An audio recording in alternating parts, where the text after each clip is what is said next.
I'm very pleased to introduce today's speaker, Dr. Lindsay Albenberg.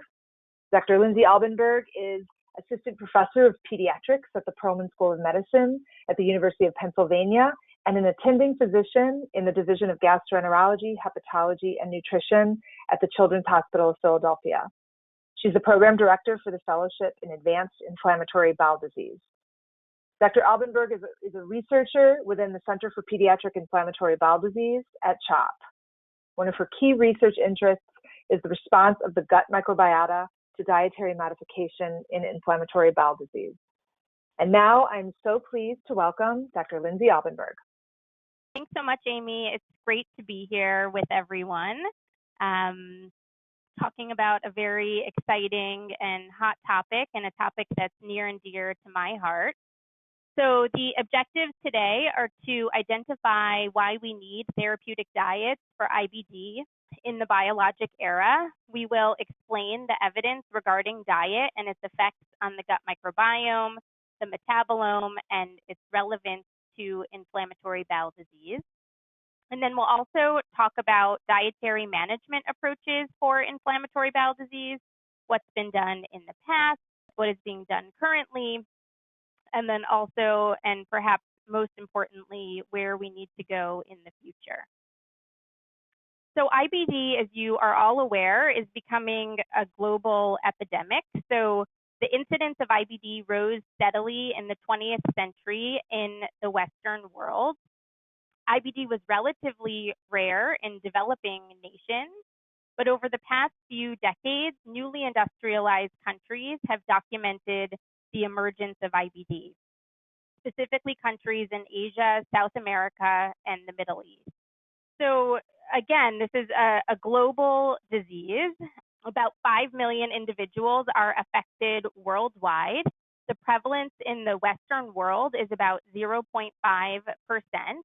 and the rate in the rise of incidence is steep. And this is particularly true in newly industrialized countries, but specifically in adolescents in industrialized countries. And interestingly, the number of patients with IBD in newly industrialized countries might actually approximate that in the Western world by 2025, owing to rising prevalence and rapidly growing populations. And so this will obviously place significant strain on healthcare systems, and I think really highlights the fact that we need better and more comprehensive therapies fast. So the correlation with industrialization suggests that these are largely environmental diseases. So the genes that have been associated with the development of IBD actually explain a very small percentage of disease variants. So these diseases are not primarily driven by genetics in the vast majority of individuals. But thus far, our therapeutic approach has really focused on immunosuppressive medications and not on the environment, although I think appropriately this has been changing, and increasingly attention is being placed on the environment, including the gut microbiome and diet. So why do we need dietary therapies for IBD? Well, there are several reasons for this. First, science tells us that something in the lumen of the gut is driving inflammation. Additionally, our patients want to know what they should be eating. This is one of the first questions that they ask us, and we know that the information on the internet is not consistent and not evidence-based. And so we need to be equipped with the latest scientific evidence so that we can share this and appropriately counsel our patients. And we know that our patients are already changing their diet, so even more reason that we need to be prepared. And perhaps most importantly, even our best therapies for IBD are not effective in all patients, and they are associated with significant risk. So let's start with the science, and we'll use a bit of an experimental model. So for patients with refractory colonic Crohn's disease, we've known for 20 years at this point that diversion of the fecal stream can actually be a treatment for some patients, particularly the colonic Crohn's disease patients. Most commonly, what is done is a loop stoma is created, which allows access to the bowel distal to the stoma. This was a study that was done in 1998 where 3 patients with Crohn's disease had undergone an ileocolonic resection with an ileocolonic anastomosis and a temporary protective loop ileostomy proximal to the surgical site. What they did was that in terms of, you can see this on the top histology picture, figure A, what they did was that they biopsied the ileum prior to infusion of the ileal contents, and following the surgery, the ileum appeared to be normal. So there was no evidence of active inflammation, and you can see on the right-hand panel that the histologic inflammation index of the distal ileum was 0 in all 3 patients. Then what they did is for 8 straight days, they collected ileal contents from the ostomy bag and they reinfused those ostomy contents into the distal loop of the stoma. And then they rebiopsied the tissue, and that you can see in figure B. So after just 8 straight days of exposure to ileal contents, inflammation of the ileum returned. And you can see the histologic inflammation index by the red bars on the right panel increasing in all 3 patients. So the major components of our ileal contents is partially digestive food and digestive secretions. And so I think this really raises the question, is diet driving inflammation? So can traditional epidemiology help us at all? Can it lend us any insight? And so in terms of infants' very first exposure to food, there is evidence that breastfeeding may actually have an impact on disease behavior. So this was a study that looked at early life environmental exposures in the RISK study, which is a pediatric Crohn's disease inception cohort. And in this study, it was identified that history of breastfeeding was inversely associated with the development of complicated Crohn's disease phenotype. So again, suggestive that perhaps diet early in life can affect disease behavior. Moving past infant feeding, there are some additional epidemiologic associations between diet and the development of inflammatory bowel disease. So this was a systematic review to assess dietary intake pre-IBD diagnosis and the risk of developing IBD. And it was identified that high dietary intakes of total fats, polyunsaturated fatty acids, omega-6 fatty acids, and meat were associated with an increased risk of Crohn's disease and ulcerative colitis. High fiber and fruit intakes were associated with a decreased Crohn's disease risk, and high vegetable intake was associated with a decreased ulcerative colitis risk.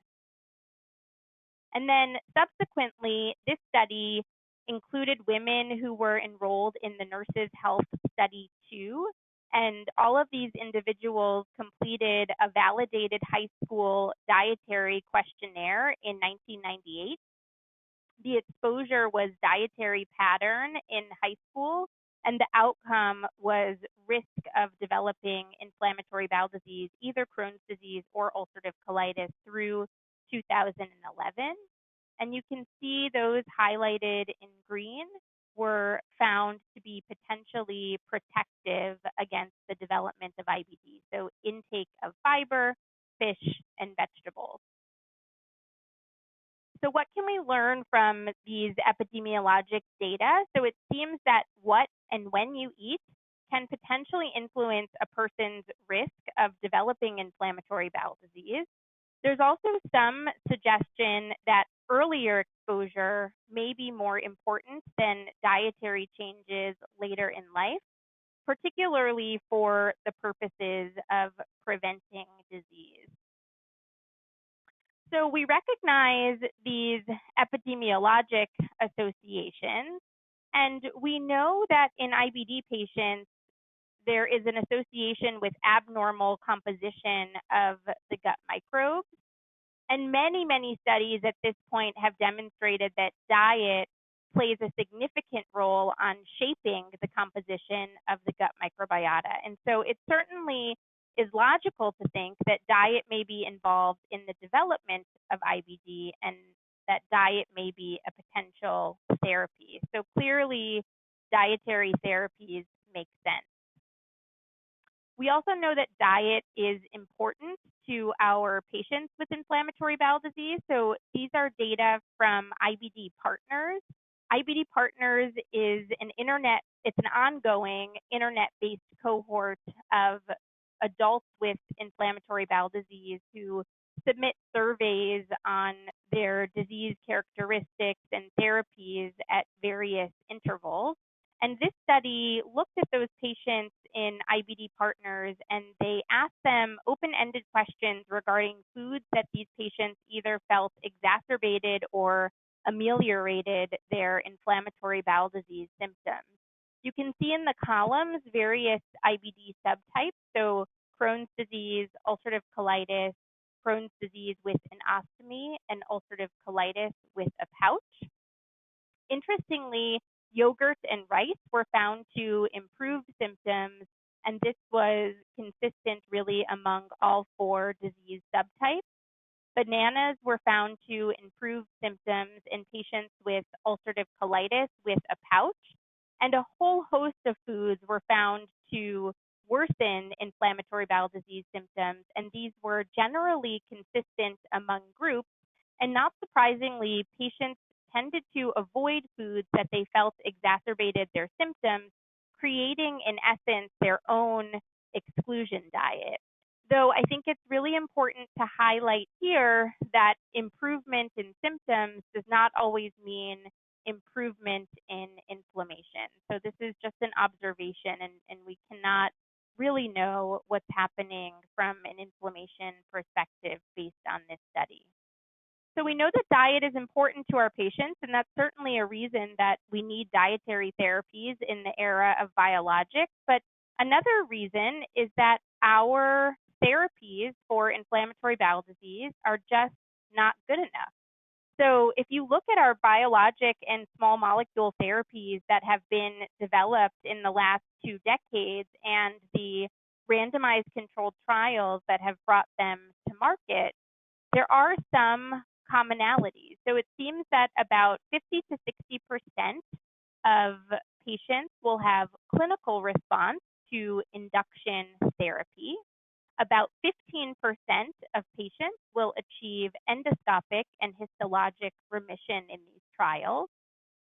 We know that patients lose response at a rate of about 15% per year, and sometimes this is for reasons that cannot be explained by the pharmacokinetics of the drug.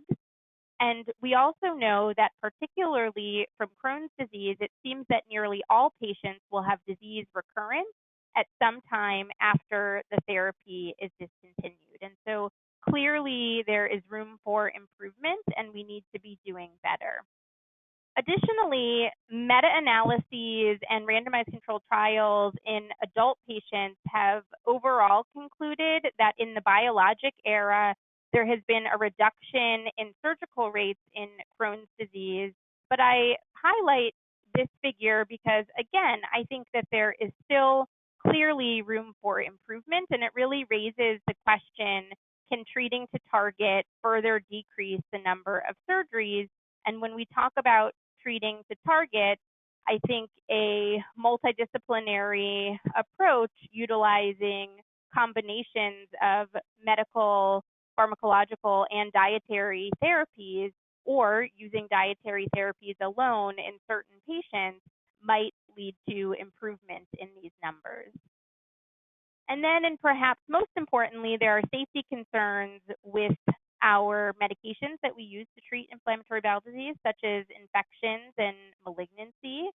We are seeing more and more patients and parents of pediatric patients demanding dietary therapies for themselves and for their children because it's very difficult for them to accept these risks.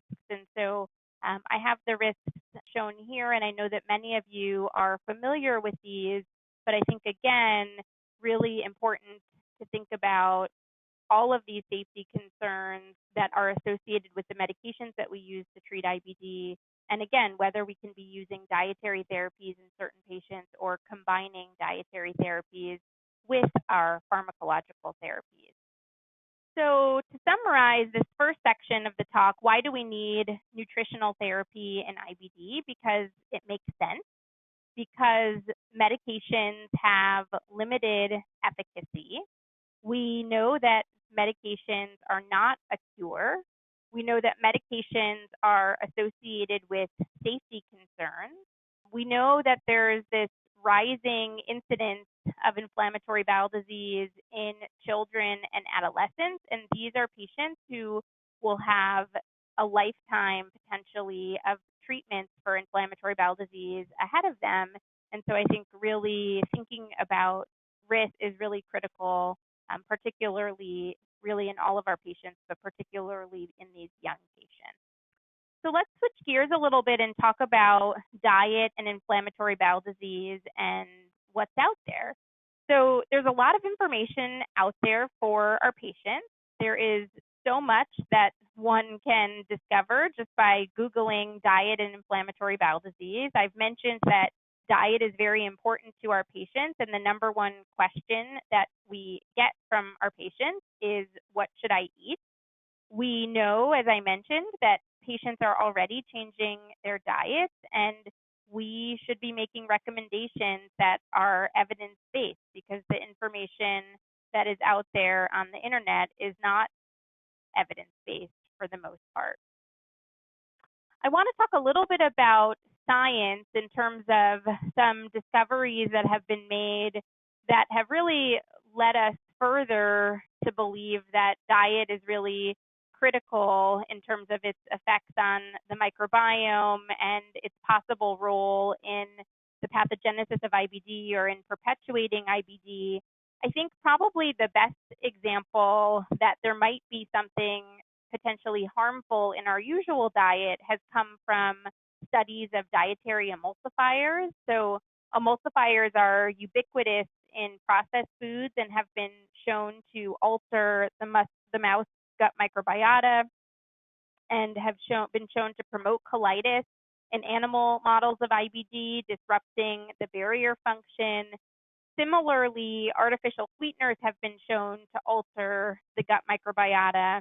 And I'm not saying that emulsifiers and artificial sweeteners are uniformly bad or cause IBD, but I think we really could not ignore the fact that our food supply is fundamentally different than it used to be when IBD was rare or did not exist at all. And so could components of our Western diet be leading to host barrier dysfunction and mucosal immune system dysfunction, alterations in the microbiome, and then subsequently lead to inflammation? And then, of course, we have to think about the fact that inflammation itself is probably also creating some of these abnormalities in the microbiome. So we don't really know when we talk about the microbiome which came first, the chicken or the egg, but I think that there is reason to believe that we are seeing microbiome disruption that is actually leading to the inflammatory process in IBD. Unfortunately, moving from science to clinical practice has been a challenge, and there are multiple reasons for this. So when we essentially, I think that dietary trials are extremely difficult to undertake. We're asking patients to make a lifestyle change. We know from trials of obesity that there are significant difficulties with adherence. We know that food is broadly variable. So individual foods are made up of multiple components, and we have to think about how these components interact with one another and interact with the host. We also know that there's a substitution effect. So we recently carried out a randomized controlled trial of a low red meat diet versus a high red meat diet in patients with Crohn's disease. And we really had to think about, okay, if we're asking patients to reduce their consumption of red meat, what are they replacing their red meat intake with, and how does that affect the outcome? Also, we know obviously it's extremely difficult to blind what people are eating. So blinding in these types of trials is extremely challenging. But despite this, research has really focused on two specific areas. So studies of exclusive enteral nutritional therapy and studies of therapeutic whole food-based diets, such as the specific carbohydrate diet, the Crohn's disease exclusion diet, the semi-vegetarian diet, the CD treats, the anti-inflammatory diet. We won't have time to talk about all of these today, but I will focus on a few of them. But first, I think really no talk on diets for inflammatory bowel disease would be complete without a discussion of defined formula diets for the treatment of Crohn's disease. So enteral nutritional therapy is a term that is used to describe the use of a liquid nutrition formula administered orally or through a nasogastric tube for the treatment of Crohn's disease. So essentially, you replace all or the majority of a person's daily calories with formula for a period of time, and you exclude or significantly limit intake of solid food. This therapy dates back to the 1970s when the use of total parenteral nutrition and elemental formula diets were reported as potential treatments for Crohn's disease. It's now, I think, generally well accepted that exclusive enteral nutrition is an effective therapy for induction of remission in pediatric Crohn's disease. I think that this is probably also an effective therapy for induction of remission for adults with Crohn's disease, though the adult trials have had significant difficulties with adherence. So this was a meta-analysis where exclusive enteral nutritional therapy was as effective as corticosteroids in inducing remission in pediatric Crohn's disease. There was actually no difference here between exclusive enteral nutritional therapy and corticosteroid efficacy when comparing patients newly diagnosed with Crohn's disease or patients with relapsed Crohn's disease. But interestingly, intestinal healing, so mucosal healing, was significantly more likely among patients receiving exclusive enteral nutritional therapy as compared to corticosteroid therapy with an odds ratio of 4.5. This was largely driven by the Borelli trial from our Italian colleagues. This was a 10-week open-label randomized controlled trial in children newly diagnosed with Crohn's disease. They were randomized to receive either exclusive enteral nutritional therapy with a polymeric diet versus corticosteroids for 10 weeks, and a variety of outcomes were assessed at baseline and at 10 weeks. So first, I'll show you that the Pediatric Crohn's Disease Activity Index, a clinical disease activity index, and the C-reactive protein, there was significant improvement in both of these in both groups, the polymeric diet and the patients who were treated with corticosteroids. But interestingly, when it came to the CDEIS, which is a mucosal healing endoscopic outcome and also histologic scoring systems, there was only significant improvement in the exclusive enteral nutritional therapy group and not in the corticosteroid group. So again, it appears that corticosteroids make patients feel better and you might see a reduction in the CRP, but it's much more likely to achieve mucosal healing with enteral nutritional therapy. One interesting observation is that some clinicians and investigators really initially assumed that for enteral nutritional therapy that elemental formulas would be more efficacious than polymeric formulas, but all of the data suggests that elemental formulas are no more effective than polymeric formulas in either studies of children or adults with Crohn's disease. And so because polymeric formula is more palatable and has been shown to reduce the need for tube feeding, both ECHO and NASPGHAN, their guidelines both recommend when treating patients with enteral nutritional therapy, starting with a polymeric formula by mouth. So no difference. So how do we use enteral nutritional therapy and how long does it take to induce remission. So what is commonly observed in the literature is that it takes about 6 to 8 weeks to induce clinical remission, but some studies have demonstrated that clinical response to enteral nutritional therapy can be seen as early as 4 weeks. We looked at this in our PLEASE study, which was published about 5 years ago. This was a study where children with active Crohn's disease from 3 sites, our site at CHOP and 2 sites in Canada, underwent treatment at the discretion of their physician with either enteral nutritional therapy or anti-TNF alpha therapy. We measured the PCDAI at baseline and at 8 weeks, and we obtained stool for calprotectin and microbiome analysis at baseline, at 1 week, at 4 weeks, and at 8 weeks. We were able to demonstrate that the microbiotic composition in those treated with exclusive enteral nutrition changed within just 1 week of therapy. So you can see that here in the brown and darker green bars. You can see this shift in the microbiome that occurs just within 1 week of therapy. So after 1 week, you're already starting to see biological effects, which I think is very interesting. And we did see at the very first time point where we collected fecal calprotectins after baseline, which is week 4, we did see a significant reduction in the fecal calprotectin by week 4 in these patients. So again, seems to be a therapy that works quite quickly. Another question that comes up is for induction of remission, how exclusive is exclusive? So do patients have to consume 100% of calories from formula, or is there any wiggle room? So these data also come from our PLEASE study. And as I mentioned, this study took place at our site at Children's Hospital of Philadelphia and 2 sites in Canada.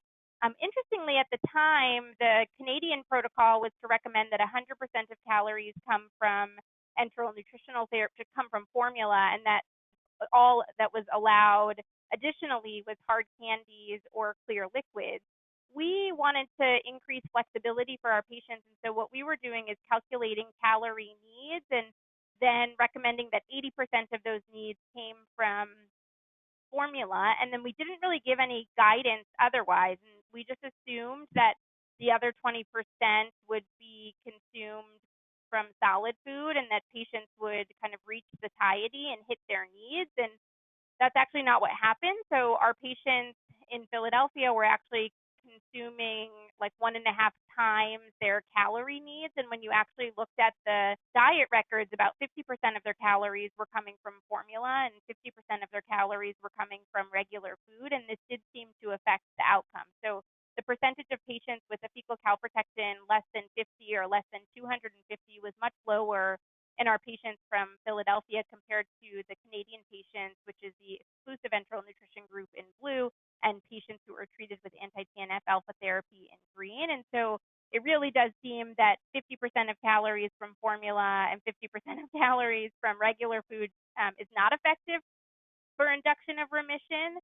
And then whether or not there is sort of a middle ground, I think has really yet to be demonstrated in the literature. But I can just briefly review with you what we have been doing since these data. So our protocol, we still induce remission over 8 to 12 weeks. We recommend that 80 to 90% of calorie needs come from formula, and then 10 to 20% of calories come from food. We use a Mediterranean style. It's actually an anti-inflammatory diet that's based on 2 traditional healthy patterns of eating, the Japanese and the Mediterranean style diet, and then patients can consume the formula however they like, NG tube, orally, or a combination of the 2. We use the WHO's REE multiplied by an activity factor to calculate needs. So this is what it looks like. So an example in someone who would need a 2,000 calorie diet, so 80% of calories would come from formula, so that's 1,600 calories, about 4 to 5 cans of a concentrated 1.5 formula per day, and then 20% of calories would come from food, so about 400 calories with which we sort of break down into 3 to 4 snacks or mini meals, and we provide guidance now on what patients should be eating. So what does 400 calories look like? And we have extensive patient education materials with examples of small meals and snacks that would be compliant with our dietary guidelines. And anecdotally, this seems to be working significantly better, and we're hoping to publish this soon. And then just to kind of wrap up enteral nutritional therapy, what about maintenance of remission? So I think this is a little bit trickier. So enteral nutritional therapy was really designed to be a therapy for induction of remission, assuming that it just would not be durable for patients to adhere to long term. There have been some studies looking at enteral nutritional therapy and whether this could be used as maintenance of remission. So many centers will use including us, will use a partial enteral nutritional therapy protocol where we slowly reduce the calories that come from formula, and we slowly increase the calories that come from solid food, and we're measuring objective outcomes all along, essentially on a monthly basis, until we get to a point where we feel that there's some additional flexibility in the diet, but the patient is still in remission.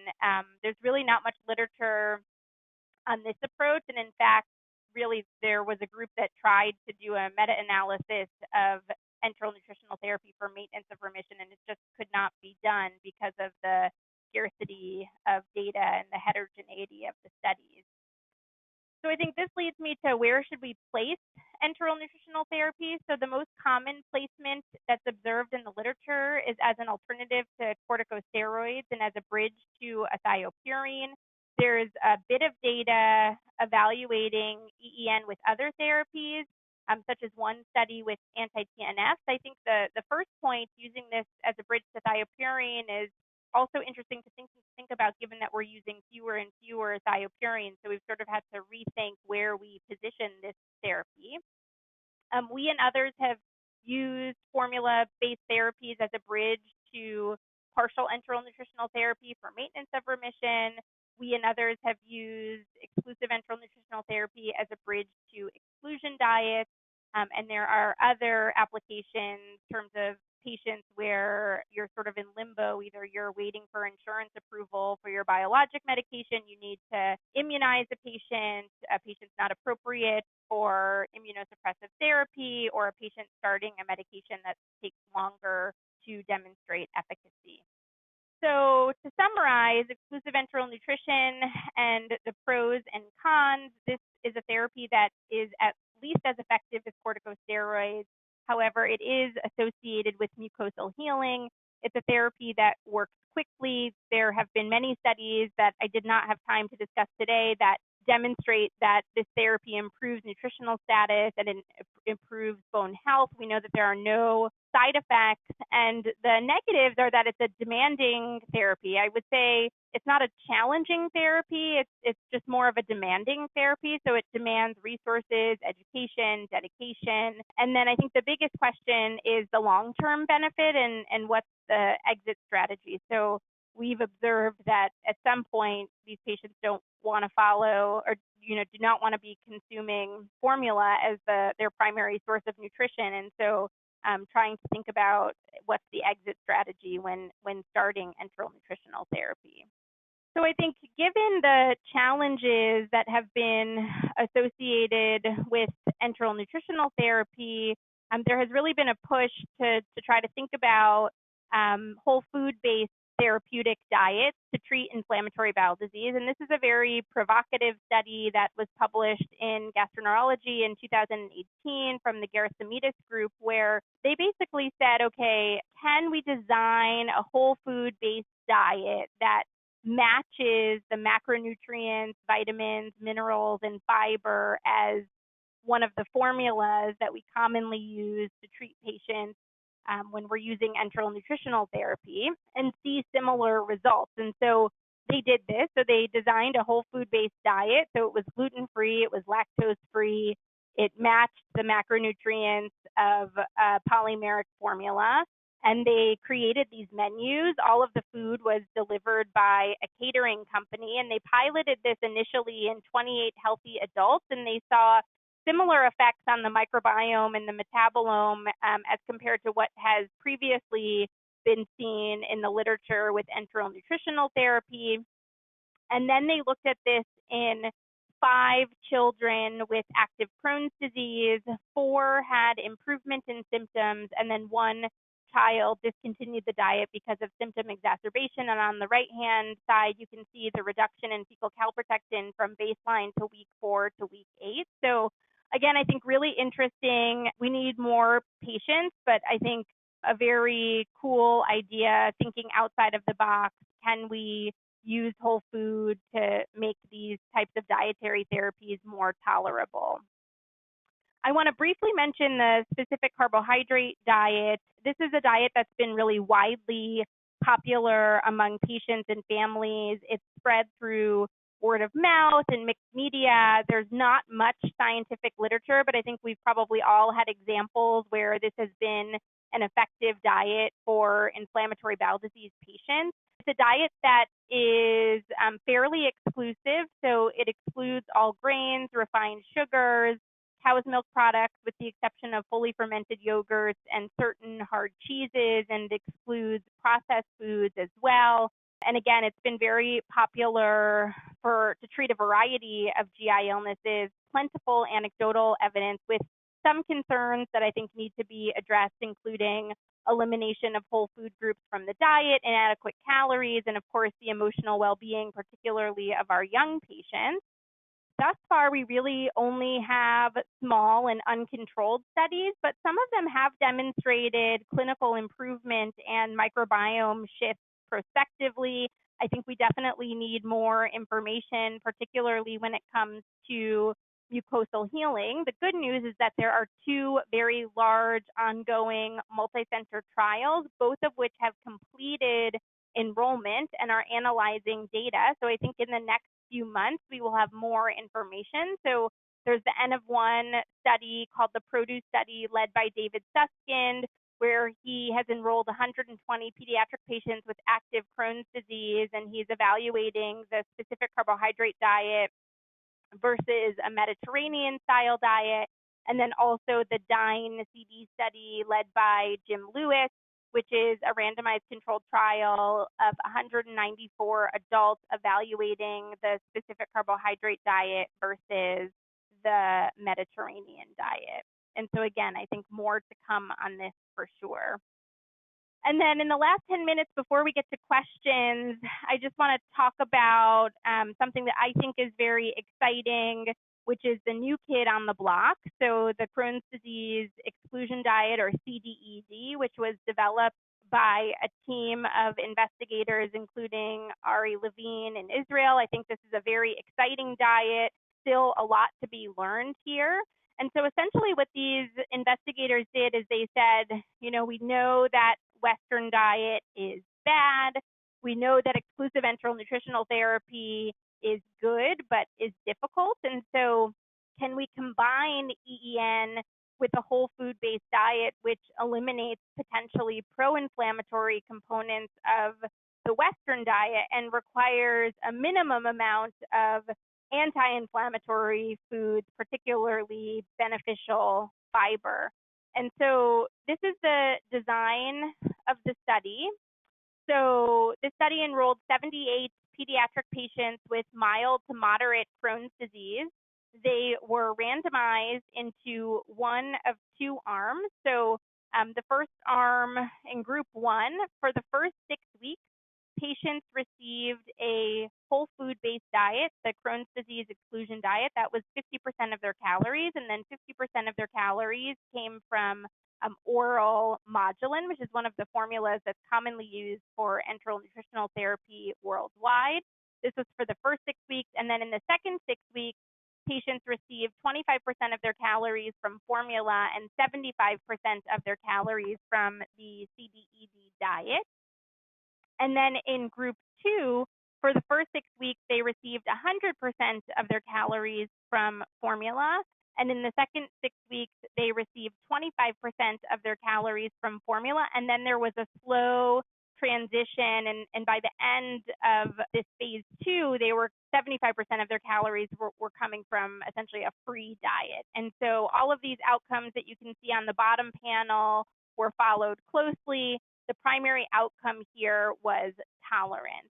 This is just an example of what the CDED phase 1 diet looks like. So 50% of calories are coming from certain foods that are mandatory and then certain foods that are allowed. And then if it's not on the mandatory list or the allowed list, it is not allowed. And so essentially, this diet has a minimum amount of soluble fiber, apple pectin, and resistant starch that it includes, and then it excludes certain animal fats, particularly red meat.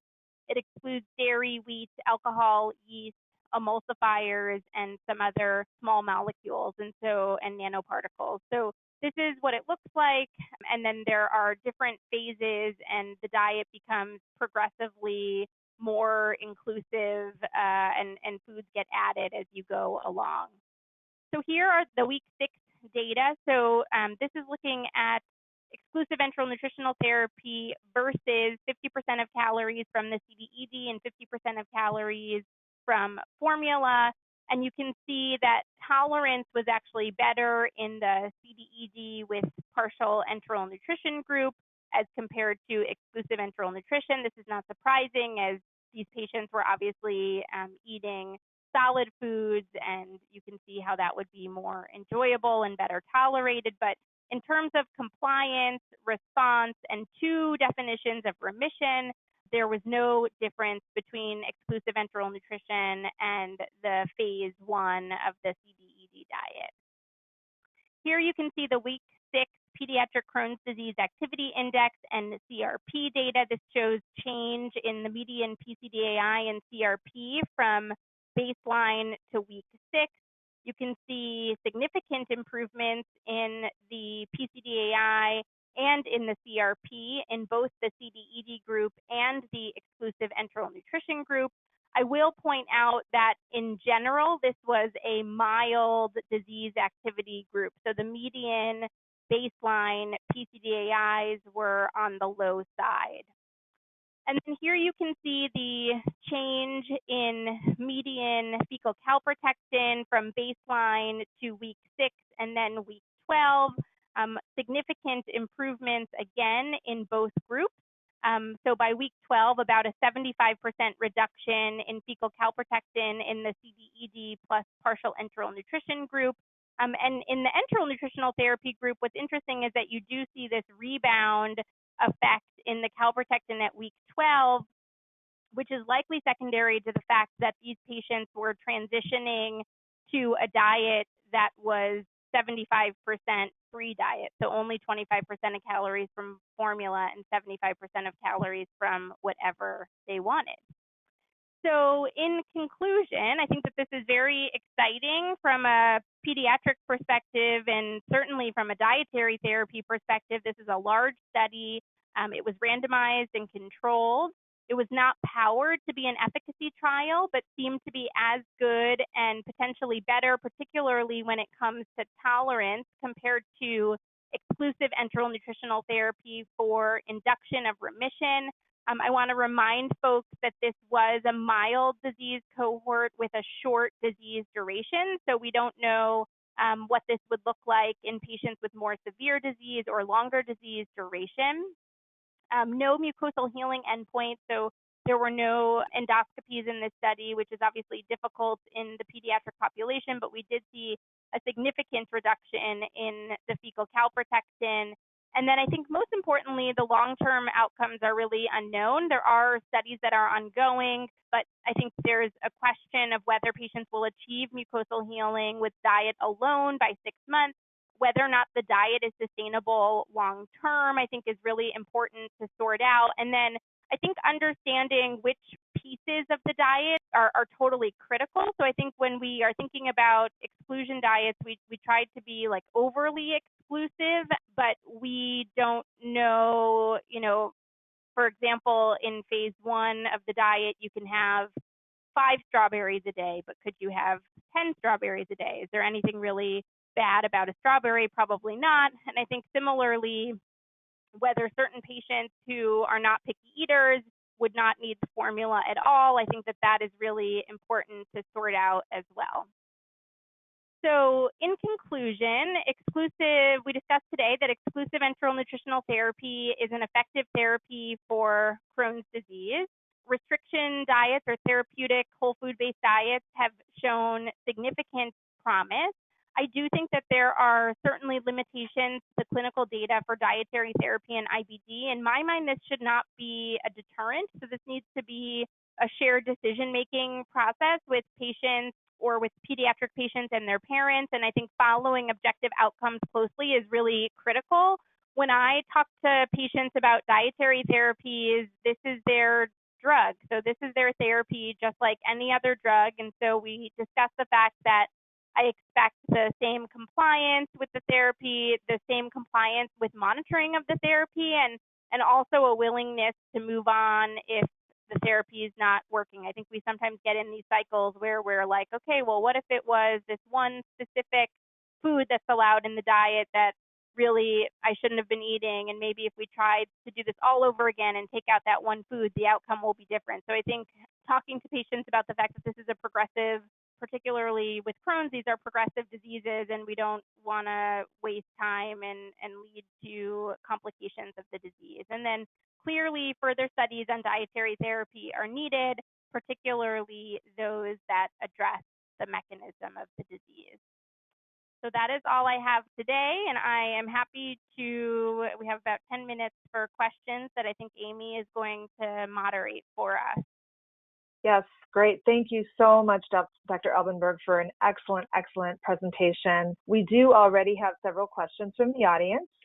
So the first one is from Lynn, who asks, you mentioned exclusive enteral nutrition as a bridge to exclusion diets and other therapies. What is the advantage of starting with exclusive enteral nutrition before moving to an exclusion diet or other therapy? Yeah, so I think that's a great question. I think that there are a couple of advantages. So I think one is the potential that you can avoid the use of corticosteroids, which obviously are associated with significant side effects and are probably, in terms of side effects, the most, in my mind, dangerous medications that we use in the treatment of inflammatory bowel disease.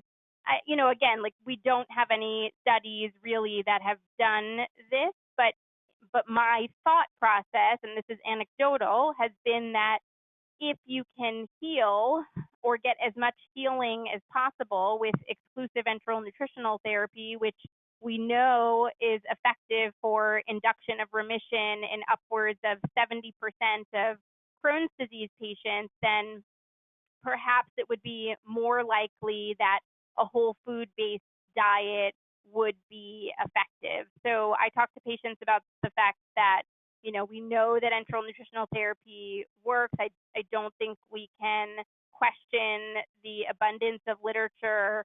And so I think using something to heal up front that we know is effective, and then if families are really interested in exploring some of these dietary therapies, I feel a little bit more comfortable.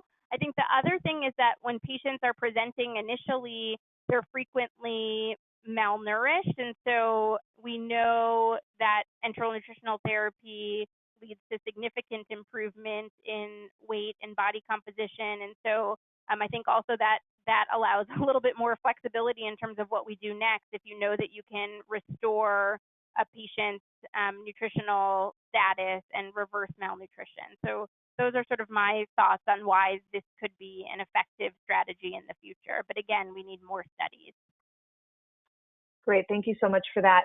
Our next question comes from Rachel, who asks, is the Crohn's disease exclusion diet only effective in pediatric patients, or do you think adults achieve similar remission? So we do not know the answer to this yet.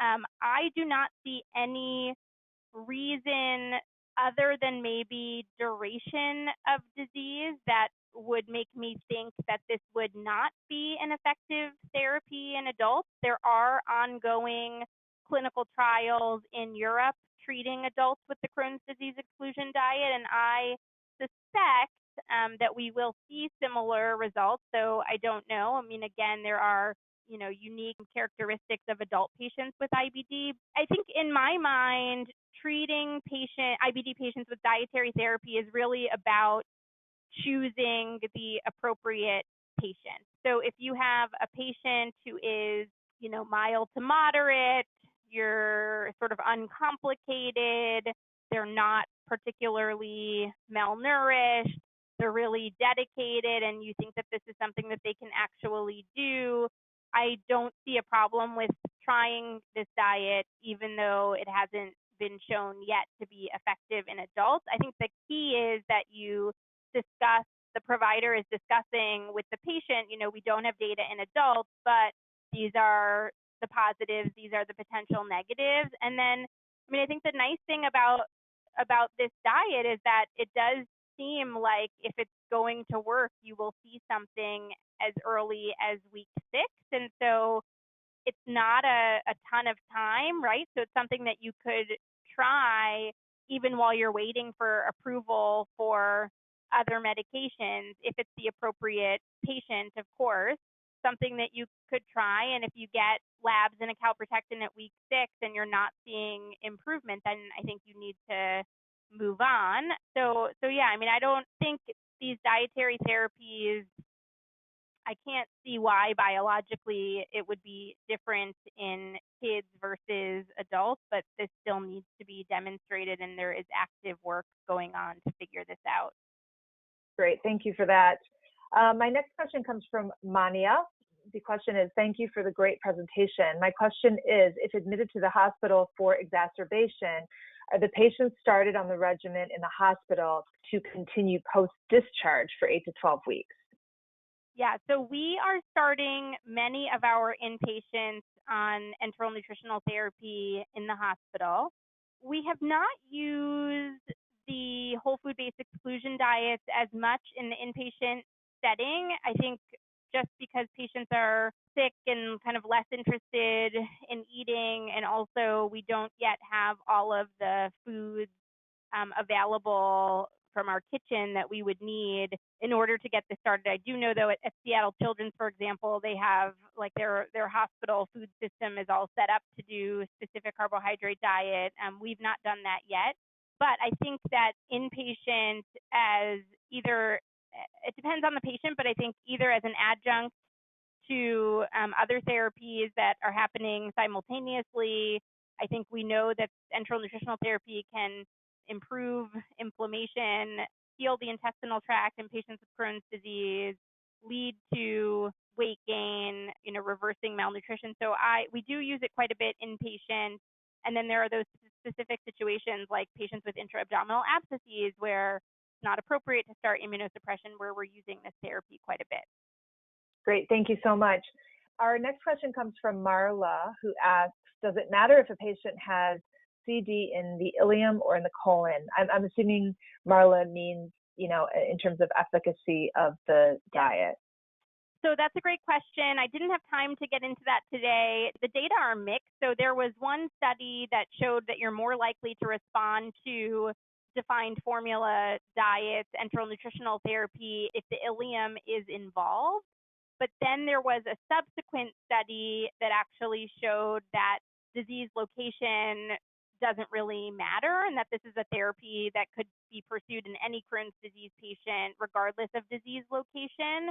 I will say that our anecdotal experience has been that sometimes patients who have isolated and severe colonic disease, it's very difficult because they tend to have a lot of diarrhea, and we always wonder, like, if we would wait this out longer, would this get better? But I think just like the amount of diarrhea leads to patients just not wanting to do this therapy sometimes. So we've had other patients where it's gone fine, but it does seem like diarrhea can be a limiting factor in patients who have colonic Crohn's disease.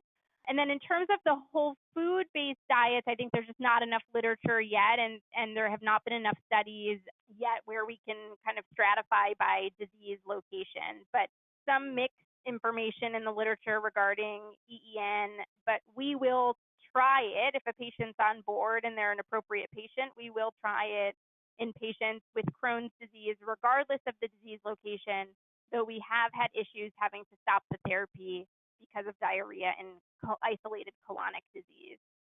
Great, thank you so much. We are running out of time, but I do want to try and get to at least one more question here. We've had several people asking about the role of probiotics. So do you see a role for probiotics in prevention or management of IBD? Yeah, so probiotics unfortunately have been disappointing. So I think it makes sense, right? If this seems like we have that we're kind of fighting against this dysbiotic microbiome, we should be able to give healthy bacteria and reverse that process. But the data on probiotics and IBD has really been disappointing, with the exception of probiotics for patients who have ulcerative colitis and have had a colectomy and a J pouch. Probiotics can be helpful for patients with pouchitis. So we do not use probiotics routinely. I think we need a lot more. There's a lot of work being done in this area also. Which bugs, what does the concentration need to be? Does it matter if the bugs are dead or alive? And probably we need to be like transplanting in whole communities of bacteria rather than just a single bacteria at sort of levels that would be impossible to get from an over-the-counter product. It's a great question. We are not routinely using probiotics. We are very focused on prebiotic fiber and supporting growth of healthy microbes using food. And we use a lot of fermented foods as well. But we have not really been using probiotics for the treatment of patients with IBD. And I think there will be more to come. But the current products available just do not seem to be effective. Great, thank you so much. Unfortunately, we do have to end the session because we are after the top of the hour, even though we do have more questions. I want to thank you so much, Dr. Albenberg, for an amazing presentation, and also thank you to our audience today for your participation. On behalf of the Nestle Nutrition Institute, we hope that you found this information useful to your practice, and enjoy the rest of your day. Thank you.